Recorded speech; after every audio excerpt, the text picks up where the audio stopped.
নমস্কাৰ সকলোকে। বৰষুণৰ বতৰত ভাবিছে চাগৈ কলৈনো গৈ আছোঁ, কিন্তু কি কৰিব, ঘৰত আৰু মানুহ নোহোৱাৰ বাবে ল'ৰা ছোৱালী দুয়োটাৰে দায়িত্বটো পালন কৰিব লগা হয়। মাৰ বিশেষ কাম এটাৰ বাবে নাৰায়ণপুৰ আহিছিলোঁ, কিন্তু ইমান ডাঙৰকৈ বৰষুণ দিলে তিতি বুৰি মাহী ঘৰ পালোঁ। মাহীৰ ঘৰ পাই আকৌ মাহীৰ হেনো স্কুলখন ডুবি গ'ল, সেই আধা তাকে চাবলৈ বুলি আহিলোঁ।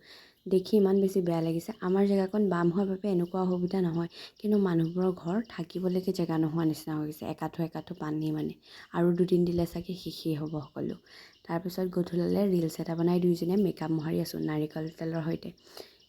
আমি আকৌ কটন নাই, ফ্ৰগেই ব্যৱহাৰ কৰিছোঁ। তাৰপিছত মই তাইক সপোন এটা কথা কৈ আছোঁ, তাই আকৌ মোক গালি পাৰিছে, তইহে এইবিলাক দেখিব পাৱ, মানে বেয়া সপোন। ঘূৰি আহি খিৰিকীৰ কাষৰ চিটটো মোৰ যে ইমান বেছি প্ৰিয়।